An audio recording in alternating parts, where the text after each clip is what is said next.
नमस्कार दोस्तों, हर हर महादेव। आप सभी का हमारे चैनल में दिल से स्वागत है। दोस्तों, जैसा कि आप जानते हैं कि सावन का महीना अब 2 या 3 दिन में ही शुरू होने वाला है। जैसे 30 जुलाई को सावन हमारा प्रारंभ होने वाला है, तो मेरे पास एक ही तरह के बहुत सारे सवाल आने लगे थे। कोई पूछ रहा है कि सावन में हरी चूड़ियाँ कब खरीदें, कोई पूछ रहा है कि कब पहने, और कोई बहनें जानना चाहती है कि सुहागिन महिलाओं के लिए हरी चूड़ियों का महत्व क्या है। तो मैंने सोचा क्यों ना इन सभी सवालों का जवाब एक ही वीडियो में सरल और आसान भाषा में दे दिया जाए, ताकि आपको कहीं भी जानकारी खोजने की ज़रूरत ना पड़े। तो अगर आपके मन में भी यही सवाल है, तो मेरे इस वीडियो को आखिरी तक ज़रूर देखें। और आइए जानते हैं कि सावन में हरी चूड़ियों का क्या महत्व है, हरी चूड़ियाँ पहनने की परंपरा क्यों है और इसका धार्मिक महत्व क्या है। आप सभी बहनें इस वीडियो को देख के आपके सारे प्रश्नों के उत्तर अवश्य ही मिल जाएंगे। चलिए वीडियो को स्टार्ट करती हूँ। प्रेम से बोल हर हर महादेव। सावन में हरी चूड़ियाँ कब खरीदें, कब पहने, सुहागिन महिलाओं के लिए इसका क्या महत्व है। तो चलिए बिना देरी किए मैं आपको इन सारे प्रश्नों के उत्तर इस वीडियो में दे दूंगी। अंत तक अवश्य देखें, स्किप ना करें। दोस्तों, सावन का महीना भगवान शिव और माता पार्वती की आराधना का सबसे पावन समय माना जाता है। इस पूरे महीने में सुहागिन महिलाएं हरे वस्त्र, हरी साड़ियाँ, हरी बिंदी और विशेष रूप से हरी चूड़ियाँ पहनती है। लेकिन क्या आपने कभी सोचा है कि आखिर सावन में हरी चूड़ियाँ ही क्यों पहनी जाती है? इन्हें कब खरीदना चाहिए और कब पहनना चाहिए, और क्या इसके पीछे कोई धार्मिक और आध्यात्मिक कारण भी है? आज की इस वीडियो में हम इन्हीं प्रश्नों के उत्तर विस्तार से जानेंगे। इसलिए वीडियो को अंत तक अवश्य देखिएगा, क्योंकि अंत में ही आपको एक ऐसा सरल उपाय भी बताऊंगी जिसे करने से माता पार्वती और भगवान शिव की कृपा विशेष रूप से आपको प्राप्त होगी। सावन के महीने में हरी चूड़ियाँ। सबसे पहला प्रश्न यह है कि सावन की हरी चूड़ियों का क्या महत्व है। आखिर हरी चूड़ियाँ ही हम क्यों पहनते हैं? और भी बहुत सारे रंग हैं, बट सावन में हम हरी चूड़ियाँ क्यों पहनते हैं? सनातन धर्म में हरा रंग हरियाली, समृद्धि, सौभाग्य, प्रेम, नई शुरुआत और जीवन का प्रतीक माना जाता है। सावन का महीना वर्ष ऋतु का समय होता है। चारों ओर हरियाली छा जाती है, प्राकृतिक अपने सबसे सुंदर रूप में दिखाई देती है। यही कारण है कि इसी महीने में हरे रंग को विशेष शुभ माना जाता है। धार्मिक मान्यता है कि माता पार्वती को हरा रंग अत्यंत प्रिय है, इसलिए सुहागिन महिलाएं माता पार्वती को प्रसन्न करना और अखंड सौभाग्य की कामना से हरी चूड़ियाँ धारण करती है। सुहागिन महिलाओं के लिए हरी चूड़ियों का बहुत ज़्यादा महत्व है। इसे पहनना सुहागिन महिलाओं के लिए बहुत सौभाग्य का बात माना जाता है। मान्यता है कि हरी चूड़ियाँ पहनने से वैवाहिक जीवन में प्रेम और मधुरता बनी रहती है, पति की लंबी आयु की कामना की जाती है, परिवार में सुख शांति और समृद्धि आती है, घर में सकारात्मक ऊर्जा का संचार होता है, माता पार्वती का भी विशेष आशीर्वाद प्राप्त होता है। पर ध्यान रखिए, मैं तो यही कहूँगी कि जब भी आप हरी चूड़ियाँ खरीदें तो आप माँ पार्वती को अवश्य ही पहले चढ़ाएं, उसके बाद स्वयं धारण करें। हरी चूड़ियाँ अब कब खरीदनी चाहिए? हमारा दूसरा प्रश्न यह होता है कि हरी चूड़ियाँ आखिर हम किस शुभ मुहूर्त में खरीदें कि हमारा सौभाग्य और भी बढ़े, अखंड सौभाग्य हो। यदि संभव हो तो सावन के शुरू होने के पहला दिन ही सावन हरी चूड़ियाँ खरीदें। 30 जुलाई 2026 को हमारा इस साल का सावन प्रारंभ हो रहा है, तो आप 30 जुलाई को ही सावन के पहले दिन ही हरी चूड़ियाँ खरीदें, या पहले सावन के सोमवार के दिन खरीदें। हमारा पहला सोमवार इस साल का कब पड़ रहा है? 3 अगस्त। तो आप 3 अगस्त को भी सावन में का पहला सोमवार के दिन ही हरी चूड़ियाँ खरीद सकते हैं, या किसी भी सोमवार को शिव मंदिर जाने से पहले या बाद में शिव मंदिर से आकर भी खरीद लें। बट मेरा यह कहना है कि आप शिव मंदिर जाने से पहले हरी चूड़ियाँ खरीदें और मंदिर ले जाएं, माँ पार्वती को पहले अर्पित करें, उन्हें स्पर्श कराएं, उसके बाद स्वयं धारण करें। यदि इन दिनों खरीदना संभव आपके लिए नहीं हो पाए तो पूरे सावन में किसी भी दिन शुभ श्रद्धा सावन के किसी दिन भी श्रद्धा से खरीदें और माँ पार्वती माँ का स्मरण करें। खरीदने के बाद उन्हें भगवान शिव माँ पार्वती के चरणों में जरूर ही अर्पित करें, इस बात का अवश्य ही ध्यान रखें। फिर धारण करना शुभ माना जाता है। बहुत सारी स्त्री को हम लोग देखते हैं आसपास की चूड़ियाँ खरीद के लाती है और स्वयं पहन लेती है, और दूसरा एक बॉक्स चूड़ी का हरी चूड़ियों को वो माँ पार्वती माँ को धारण करती है। पर ऐसा ना करें, पहले आप चूड़ी खरीद के लाएं और शिव और माँ पार्वती के चरणों में अर्पित करें, फिर स्वयं धारण करें। इससे आपका सौभाग्य अखंड होता, आपके पति की लंबी आयु होती है। हरी चूड़ियाँ अब कब पहने? तो सबसे शुभ समय यह माना जाता है कि सुबह स्नान करने के बाद भगवान शिव और माँ पार्वती की पूजा करने के बाद सोमवार या सावन के किसी भी दिन आप हरी चूड़ियाँ धारण कर सकते हैं। आप जैसे पूजा करके आए, माँ पार्वती माँ को अपनी हरी चूड़ियाँ स्पर्श कराएं, चढ़ाएं, और उसके बाद जब मंदिर से घर आएं तो आप उसी चूड़ी को धारण कर ले। यह सबसे शुभ मुहूर्त होता है हरी चूड़ी पहनने का।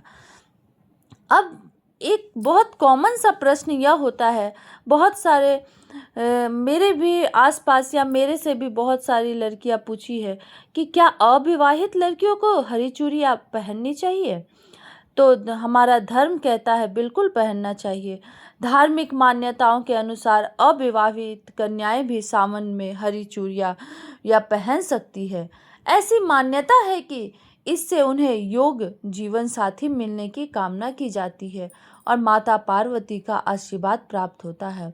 और ऐसा भी हम कह सकते हैं, हम अपने सरल भाषा में, कि जो भी कन्या विवाह के लायक हो गई है वो शुभ मतलब मनाने के लिए वो अवश्य भी हरी चूड़ियाँ अपने कलाई में धारण करे, लेकिन उसी प्रकार धारण करे। पहले वो हरी चूड़ियाँ खरीदे, माँ पार्वती को स्पर्श कराए, चढ़ाए, उसके बाद धारण करे, यह कामना के साथ कि भगवान मेरे लिए भी एक अच्छा जीवन साथी हो और उसका अब मेरा भी अखंड सौभाग्य हो। इस धारणा से वो हरी चूड़ियाँ धारण कर सकती है।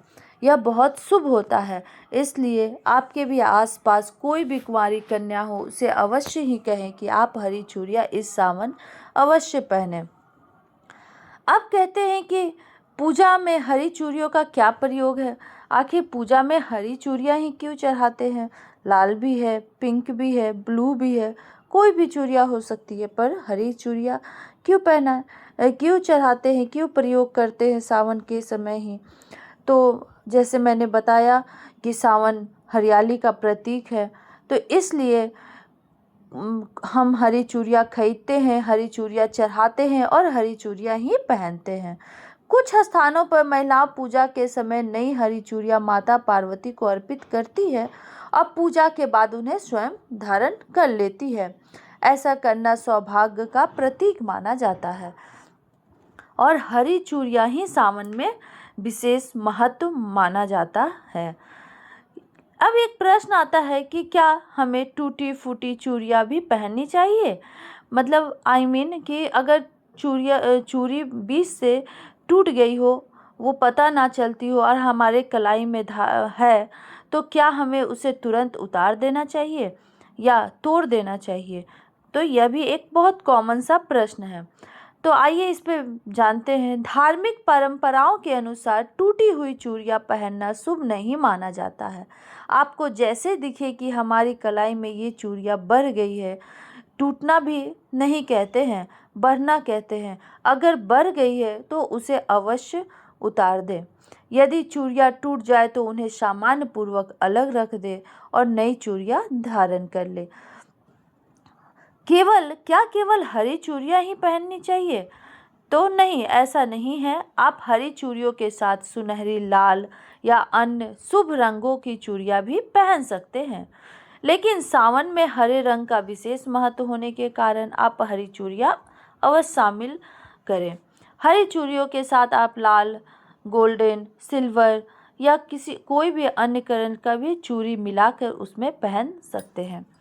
अब एक प्रश्न आता है कि सावन का एक सरल उपाय क्या है जिससे हमारा सौभाग्य अखंड हो, जिससे हमारे घर में सुख शांति समृद्धि का वास हो, धन की वृद्धि हो। यह क्या उपाय है? तो चलिए मैं अपने एक्सपीरियंस से बताती हूँ।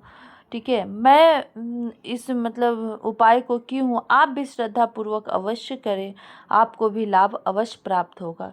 यदि आप सावन के सोमवार के दिन भगवान शिव का जल अभिषेक करेंगे, बेलपत्र अर्पित करेंगे, माँ पार्वती को हरी चूड़ियाँ अर्पित करेंगे, ओम नमः शिवाय मंत्र का कम से कम 108 बार जाप करेंगे, तो धार्मिक मान्यताओं के अनुसार भगवान शिव और माँ पार्वती की कृपा आप पर अवश्य ही प्राप्त होगा तथा घर में सुख समृद्धि बनी रहेगी। आपका सौभाग्य, आपके बच्चे तरक्की करेंगे। बट ध्यान दें कि ये सब पूजा पाठ करने के बाद भी अपने मन को सच्ची भावना शुद्ध रखें। छल कपट झूठ ये सबसे बचें। आप अपने मन को हमेशा पवित्र रखें। एक महत्वपूर्ण बात यह है ध्यान देने योग्य कि धर्म में सबसे अधिक महत्व बाहरी वस्तुओं का नहीं होता है, बल्कि सच्ची श्रद्धा। जैसे मैंने पहले बताया अभी कि सच्चा मन होना चाहिए, उसी तरह सच्ची श्रद्धा, भक्ति और अच्छे कर्मों का होना बहुत आवश्यक है। आप अगर ये सारा काम करते हैं, हरी चूड़ियाँ पहनते हैं, शिव पार्वती माँ का पूजा करते हैं, शिव जी का जलाभिषेक करते हैं, 108 ओम नमः शिवाय का जाप करते हैं, परंतु घर में आने के बाद कलह करते हैं, अपने बच्चों से नाराज होते हैं, अपने सास पति से झगड़ा होता है, झूठ बोलते हैं, आपके कर्म अच्छे नहीं हैं, आप ये सारा पूजा पाठ किए परंतु अपने घर में सास ससुर बूढ़े बुजुर्ग को इसकी सेवा नहीं करते, तो आपका सारा कर्म बेकार है। आपको शिव और माँ पार्वती का आशीर्वाद प्राप्त होने में देरी हो सकती है। इसलिए सबसे पहले आपका अच्छा कर्म होना बहुत आवश्यक है। यदि किसी कारणवश भी अगर आप मंदिर ना जा पाए तो आप घर में ही पूजा कर सकते हैं, यह भी बहुत शुभ होता है। परंतु सोमवार को या सावन के पूरे 30 दिन आप महादेव शंकर के शिवलिंग पर जल अभिषेक जरूर करें, अवश्य ही करें। और यदि किसी कारणवश आपके पास कोई हरी चूड़ियाँ उपलब्ध ना हो, आप खरीद कर लाना भूल गए हो, या आप काम में बिजी होने के कारण आपके पास हरी चूड़ियाँ उपलब्ध ना हो, तब भी सच्चे मन से भगवान शिव और माँ पार्वती की पूजा करना ही सबसे बड़ा पुण्य माना जाता है। और अपने कर्मों को निष्ठापूर्वक करें और आपके पास जो भी चूड़ियाँ हैं उसे अवश्य धारण करें, 16 श्रृंगार करें। पूरा श्रृंगार करके आप भगवान शंकर और माँ पार्वती की पूजा आराधना कर सकते हैं। तो दोस्तों अब आप समझ गए होंगे कि सावन में हरी चूड़ियाँ क्यों पहननी चाहिए, इन्हें कब खरीदना चाहिए, कब पहनना चाहिए और इसका धार्मिक महत्व क्या है, और क्या केवल विवाहित ही लड़कियों को पहनना चाहिए या कुंवारी कन्याएं भी इसे धारण कर सकती है। आपको इस वीडियो में सारा कुछ क्लियर हो गया होगा। यदि आपको यह जानकारी उपयोगी लगी हो तो वीडियो को लाइक करें, अपने परिवार मित्रों के साथ शेयर करें और कमेंट ज़रूर करें। आपके एक कमेंट से हमें मोटिवेशन मिलता है कि हम लोग और आगे आपके लिए अच्छा वीडियो बनाएं, अच्छा कंटेंट लेके आएँ। तो अगर आपका कमेंट नहीं होता तो हम लोगों को मतलब अच्छा नहीं लगता है, मन में उत्साह नहीं जगता है, इसलिए आप कमेंट अवश्य ही करें। ऐसे ही सनातन धर्म से जुड़े महत्वपूर्ण जानकारी के लिए हमारे चैनल को सब्सक्राइब भी करना ना भूलें। और भी नए नए वीडियो हम आप लोगों के लिए लेते आएंगे। मिलते हैं अगली वीडियो में। प्रेम से बोलिए हर हर महादेव, जय भोलेनाथ, और कमेंट में अवश्य ही लिखें हर हर महादेव। और आपको और भी नेक्स्ट कौन सा टॉपिक पे वीडियो चाहिए, ये भी आप कमेंट कर सकते हैं। प्रेम से बोलिए हर हर महादेव।